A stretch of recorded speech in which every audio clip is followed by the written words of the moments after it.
সুপ্রিয় শিক্ষার্থীবৃন্দ, আশা করি তোমরা সবাই ভালো আছো। আমরা আজকে একাদশ শ্রেণীর জীববিজ্ঞান প্রথম পত্রের যে গত ক্লাস পর্যন্ত আমরা যে অধ্যায় আলোচনা করেছিলাম সেটা হচ্ছে অধ্যায় 7, নগ্নবীজি এবং আবৃতবীজি উদ্ভিদ নিয়ে আমরা সেখানে আলোচনা করেছি এবং সেখানে আমরা গোত্র পরিচিতি, গত ক্লাসে আমরা গোত্র নিয়ে আমরা শুরু করেছিলাম। তোমাদের আগেই বলেছি যে আমাদের দুইটা গোত্র আছে, একটা একবীজপত্রী উদ্ভিদ আর একটা দ্বিবীজপত্রী উদ্ভিদের গোত্র। তো এই একবীজপত্রী উদ্ভিদের গোত্র যেটা আমাদের আলোচনা আছে পাঠ্যসূচিতে, সেটা কি পোয়েসি গোত্র বলেছিলাম না, যেটা বলা হয়ে থাকে কি পূর্ব নাম গ্রামিণী গোত্র এবং ঘাস গোত্র বা গ্রাস ফ্যামিলি যেটাকে বলা হয়ে থাকে, এটা একবীজপত্রী উদ্ভিদের গোত্র, বর্তমান নাম কি পোয়েসি গোত্র। তাই সেখানে আমরা জেনেছিলাম পোয়েসি গোত্রের শনাক্তকারী বৈশিষ্ট্যগুলো কি কি, সেগুলো আমরা দেখেছিলাম। আজকে আমরা যেটা আলোচনা করব সেটা কি এই পোয়েসি গোত্রের পুষ্প প্রতীক এবং পুষ্প, গোত্র করতে গেলে তোমাকে পুষ্প প্রতীক এবং পুষ্প সংকেত সম্পর্কে জানতে হবে। কি কি? একটা পুষ্প প্রতীক, পুষ্প প্রতীক, আর একটা কি পুষ্প পুষ্প সংকেত। তাহলে এই পুষ্প আমরা প্রথমে দেখবো পুষ্প সংকেত, তারপরে পুষ্প প্রতীকটা আমরা আঁকার চেষ্টা করব। তো পুষ্প সংকেত এটা কি? সংকেত থেকে আমরা কিছু সিম্বল বা কিছু চিহ্ন না, কিছু সাংকেতিক চিহ্নের মাধ্যমে তোমার প্রকাশ করা হয়। কি প্রকাশ করা হয়? ফুলের সেটা তোমার একলিঙ্গ ফুল না উভলিঙ্গ ফুল, এবং সেখানে এই বৃতি দল, তারপরে পুংস্তবক স্ত্রীস্তবক, এদের সম্পর্কে যে তোমার তথ্য পাওয়া যায় কিছু সাংকেতিক চিহ্নের মাধ্যমে, তাকেই কি বলা হয় থাকে? পুষ্প সংকেত। আর পুষ্প প্রতীক আমরা কোনটাকে বলি? এই যে তোমার পুষ্প সংকেত কিছু সাংকেতিক চিহ্নের মাধ্যমে আমরা এখানে প্রকাশ করে থাকি। আর এটাকে যখন একটা চিত্রের মাধ্যমে তোমার একটা পুষ্পের বিভিন্ন বৈশিষ্ট্যকে আমরা একটা চিত্রের মাধ্যমে আমরা যখন প্রকাশ করব, তখন সেটাকে কি বলা হয়ে থাকে? পুষ্প প্রতীক বলা হয়ে থাকে। তা আজকে আমরা দেখব এই পোয়েসি গোত্রের পুষ্প সংকেতটা আমরা লিখব এবং সেটা ব্যাখ্যা করার চেষ্টা করব। তোমাদের বইয়ের পাঠ্যসূচিতে দেখবা পোয়েসি গোত্রের, সেখানে পুষ্প সংকেত দেওয়া আছে, যেটা কি ফ্লোরাল ফর্মুলা। তো আমি পুষ্প সংকেতটা লিখতেছি, একটু খেয়াল করো। সেটা কি? একটা ম প, তারপরে উ ম প, উ ম প, তারপরে যেটা কি এটা একটা সিম্বল আছে, তারপরে এইটা একটা প্রতীক বা সিম্বল, তারপরে যেটা কি পয়েন্ট 2, তারপরে পু, যেটা কি 3 + 3, 3 + 3, আর আরেকটা কি গ, যেটা কি। তাহলে এইটা তোমার কি কোন গোত্রের? পোয়েসি গোত্রের। এটা কি পুষ্প সংকেত, পোয়েসি গোত্রের পুষ্প সংকেত। তোমাকে এই পুষ্প সংকেতটা মনে রাখতে হবে যে এটা কি, এটা অনেক উদ্দীপক হিসাবে দেয়। তোমার উদ্দীপক হিসাবে দিলে, উদ্দীপক বললে কিন্তু পুষ্প সংকেতটি যে গোত্রের অন্তর্গত সেই গোত্রের শনাক্তকারী বৈশিষ্ট্য লিখো, বা অন্যভাবে যেভাবে প্রশ্ন থাকে তখন সেটা উত্তর করতে হয়। তাহলে এই সংকেতটা যে পোয়েসি গোত্র, তোমাদের গোত্রই আছে দুইটা, একটা পোয়েসি গোত্র আর একটা মালদেশি গোত্র, কাজে দুইটা পুষ্প সংকেত অবশ্যই তোমরা মনে রাখতে পারবা। তাহলে এটা কি পোয়েসি গোত্রের পুষ্প সংকেত। এখন এই সংকেতটা যদি ব্যাখ্যা করতে বলে, অর্থাৎ এই সংকেতটা আমরা কি কি বুঝে থাকি, তখন আমরা কি করব? এখানে দেখো এগুলো শব্দের সাথে আমরা পরিচিত না, ম প, উ ম প, তারপরে এটা একটা চিহ্ন, এটা এবং পু, উ, বা, এগুলো কি সব সাংকেতিক চিহ্ন। তাই এইটা দ্বারা যেটা ম প দ্বারা বোঝায় কি, ম প অর্থাৎ কি মঞ্জুরি পত্র, মঞ্জুরি পত্র বিদ্যমান, মঞ্জুরি পত্র বিদ্যমান। সব ক্ষেত্রেই যে মঞ্জুরি পত্র থাকবে তা না, কিন্তু পোয়েসি গোত্রে আমরা যেটা দেখি কি মঞ্জুরি পত্র। তাহলে মঞ্জুরি ম প অর্থাৎ মঞ্জুরি পত্র বিদ্যমান। তারপরে একটা ডট দিয়ে দেখো উ ম প, উ ম প অর্থাৎ কি উ ম প দ্বারা আমরা কি বুঝি? উপমঞ্জুরি পত্র বিদ্যমান, উপমঞ্জুরি পত্র বিদ্যমান। তাহলে এটা একটা কি আমরা তথ্য পেলাম।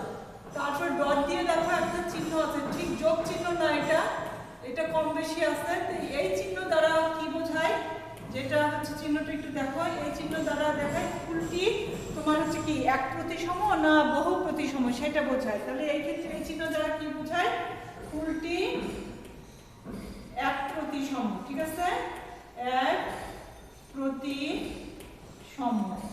তাহলে এটা একটা তথ্য। তারপরে দেখো যে এই সিম্বলটা, এটা দ্বারা কি বোঝায়, এটা দ্বারা আমরা কি বুঝি যে ফুলটা কি পুংলিঙ্গ না স্ত্রীলিঙ্গ না ক্লীবলিঙ্গ না উভলিঙ্গ। তাই এই সিম্বল দ্বারা কি বোঝায়, এটা হচ্ছে কি ফুলটি উভলিঙ্গ, ফুলটি উভলিঙ্গ। তাহলে এটা একটা আমরা তথ্য পেলাম। তারপরে দেখো এই যে পয়রসু আর পাশে হচ্ছে একটা সংখ্যা দেওয়া আছে না 2, যেটা এইটা দ্বারা কি বোঝায়, এইটা দ্বারা বোঝায় পুষ্পপুট। পু এখানে দেখো একটা পু আর একটা হচ্ছে কি পুট দেওয়া আছে। তো যখন শুধু পু থাকবে তখন সেটা হচ্ছে কি পুষ্পপুট। তাহলে এখানে হচ্ছে কি পুষ্পপুট বিদ্যমান, পুষ্পপুট বিদ্যমান, বিদ্যমান। তাহলে এটা একটা আমরা তথ্য পাইলাম।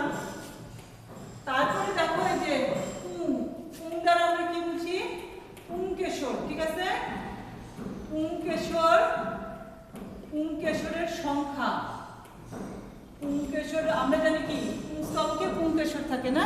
তাহলে এই পুংকেশরের সংখ্যা দ্বারা এখানে পুষ্পপুটের সংখ্যা যেমন হচ্ছে কয়টা বোঝায়, 2টি পুষ্পপুট বিদ্যমান যেটা। আর পুংকেশরের সংখ্যা এখানে 3 + 3, তার মানে 3 3 মোট হচ্ছে কি পুংকেশরের সংখ্যা 6টি। পুংকেশরের সংখ্যা কয়টি, 6টি। এবং সেটা হচ্ছে সরাসরি 6 না লিখে লেখা হয়েছে কি 3 + 3, তার মানে 2টি আবর্তে সজ্জিত, 2 আবর্তে সজ্জিত, 2 আবর্তে সজ্জিত। তার মানে একদিকে 3টা, তার আরেক দিকে কি 3টা, যেটাকে 3 + 3 অর্থাৎ 2 আবর্তে সজ্জিত, এটা বোঝায়। আর সবশেষে যেটা আরেকটা আছে সেটা দেখো গ1, এইটা। এইটা দ্বারা আমরা কি বুঝি হচ্ছে গর্ভাশয়। গ অর্থাৎ কি তোমার হচ্ছে গর্ভাশয় বোঝায়। তো এখানে হচ্ছে গর্ভ কয়েকটা শব্দ, একটা হচ্ছে কি অধিগর্ভ আর একটা হচ্ছে কি অধগর্ভ। তো এখানে যেটা হচ্ছে কি তোমার গর্ভপত্র হচ্ছে কি একটি, এক অর্থাৎ কি গর্ভপত্রের সংখ্যা হচ্ছে কি একটি, এবং হচ্ছে কি সেটা হচ্ছে অধিগর্ভ না অধগর্ভ। গয়ের নিচে যখন হচ্ছে তোমার দাগ থাকে, একটা হচ্ছে উপরে থাকে আর একটা হচ্ছে কি নিচে থাকে। তাহলে যখন নিচে থাকবে তার মানে সেটা হচ্ছে কি অধিগর্ভ গর্ভাশয়, অধিগর্ভ গর্ভাশয়। তার মানে এই যে গর্ভাশয় স্ত্রীস্তবকের, গর্ভপত্র মানে কি স্ত্রীস্তবকের একটা অংশ না। তাহলে এই যে এখানে তোমার আমরা জানি তোমার হচ্ছে এইটা হচ্ছে কি একটা স্ত্রীস্তবকের চিত্র, এটা গর্ভকুণ্ড, গর্ভদণ্ড আর এই গোলাকার অংশটাকে আমরা গর্ভাশয় বলি না। তো এই গর্ভাশয়ের যে অবস্থান, এটা কি কখনো হচ্ছে কি উপরে দেখা যায় আবার কখনো নিচে দেখা যায়। তাহলে তোমার হচ্ছে এখানে এই চিহ্ন দ্বারা কি বোঝা যায়, অধিগর্ভ গর্ভাশয়। তার মানে গর্ভাশয়টা অন্যান্য যে স্তবকগুলো আছে তাদের থেকে তোমার হচ্ছে উপরে অবস্থান করে, যেটাকে বলা হয় থাকে অধিগর্ভ গর্ভাশয়। তাহলে এখানে আমরা হচ্ছে পয়সী গোত্রের যে পুষ্প সংকেত, এই পুষ্প সংকেতটা যদি ব্যাখ্যা করতে বলে তখন আমরা হচ্ছে এই যে তোমার বিভিন্ন সাংকেতিক চিহ্নগুলো আছে, এই সাংকেতিক চিহ্ন দিয়ে কি কি বোঝায় সেটা হচ্ছে আমরা তখন লিখব। তাহলে এটা ছিল তোমার হচ্ছে পয়সী গোত্রের পুষ্প সংকেত কি এবং ব্যাখ্যা।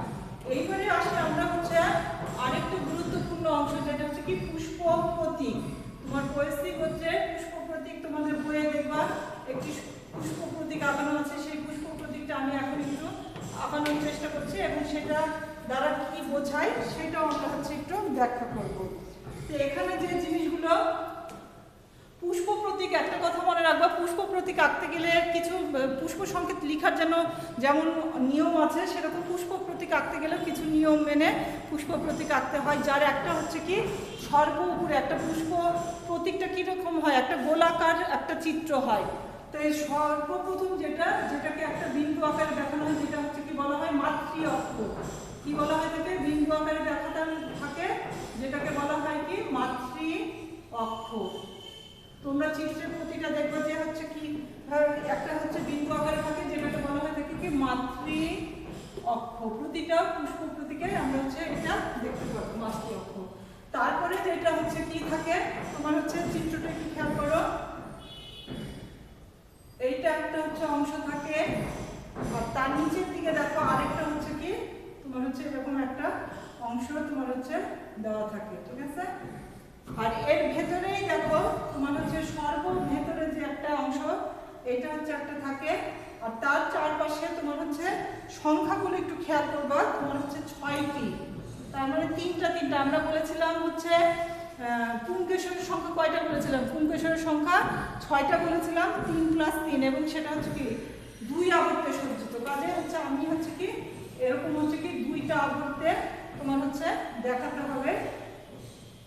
এইটা একটা আবর্ত 3টা, আর এর বিপরীত দিকেই হচ্ছে কি আরেকটা হচ্ছে তোমার হচ্ছে দিকে থাকে, এটা হচ্ছে কি তার মানে এইটা একটা আবর্ত, আর এইটা হচ্ছে কি আরেকটা আবর্ত, এইটা একটা। আর এখানে আরেকটা যেটা হচ্ছে আমরা হচ্ছে আরেকটা গঠন পাই লটিকিউল বলে, গতদিন একটা শব্দ আমরা পড়েছিলাম লটিকিউল বৈশিষ্ট্য। আমরা যখন পোয়েসি গোত্রের হচ্ছে বৈশিষ্ট্য পড়েছিলাম সেখানে হচ্ছে লটিকিউল এবং লেমা বলে একটা শব্দ পড়েছিলাম। তাহলে এটা যদি চিহ্নিত করতে হয় তাহলে সেটা আমরা কি করতে পারি, এটা তো গেল মাতৃ অক্ষর, মাতৃ অক্ষরের পরে যেটা থাকে সেটা হচ্ছে কি যে এটা হচ্ছে কি প্যালিয়া বলা হয়ে থাকে, কি স্পাইকলেট যখন আমরা পড়েছি তখন লেমা প্যালিয়া এই শব্দগুলো আমরা পেয়েছিলাম।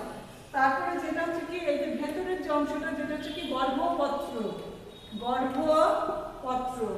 আর তারপরে যে তোমার 2টা আবর্তে এই যে তোমার 6টা সংখ্যা দেখবে 1 2 3 4 5 6, এইগুলো হচ্ছে কি তোমার হচ্ছে পুংকেশর, এগুলোকে কি বলা হয়ে থাকে পুংকেশর। আর হচ্ছে নিচের দিকে যে অংশ যেটা হচ্ছে কি এগুলোকে বলা হয় কি একটাকে বলা হচ্ছে কি লটিকিউল, আর এটাকে বলা হচ্ছে কি এগুলোকে বলা হচ্ছে ছোট যেগুলো সেগুলো হচ্ছে কি লটিকিউল, যেটাকে বলা হয় কি পুষ্পপুট। আমরা পুষ্পপুটের সংখ্যা কয়টা পেয়েছিলাম 2টা না, আর এই পুষ্পপুটটাকে কি বলা হয় থাকে লটিকিউল, এবং এদের সংখ্যা দেখো একটা সর্বমোট 2টা। আর নিচের যে গঠনটা এটাকে বলা হয় থাকে কি লেমা। তাহলে এগুলো হচ্ছে তোমার এটা হচ্ছে কি পোয়েসি গোত্রের পুষ্প প্রতীক। অনেক সময় চিত্রটা তোমার হচ্ছে উদ্দীপকে দিয়ে দেয়, বলা হয় যে উদ্দীপকে উল্লেখিত চিত্রটি যে গোত্রের অন্তর্গত সেটি উল্লেখ করো এবং চিত্রটি চিহ্নিত করো। তখন তোমার হচ্ছে এই যে গোত্রের বললে তোমাকে চিত্রটা মনে রাখতে হবে এটা কোন গোত্রের, অর্থাৎ পোয়েসি গোত্রের, সেটা উল্লেখ করতে হবে এবং চিহ্নিত করব। চিহ্নিত আমরা কি পাইলাম এখানে মাতৃ অক্ষর, একটা হচ্ছে কি প্যালিয়া, আর একটা ভেতরে একদম কেন্দ্রে যেটা গর্ভপত্রের সংখ্যা একটা বলা হয়েছিল, এবং হচ্ছে তারপরে যে 6টা আমরা গঠন দিয়েছি যেগুলোকে বলা হচ্ছে কি পুংকেশর, এবং পুংকেশর নিচের দিকে যে 2টা অর্থাৎ পুষ্পপুটের সংখ্যা।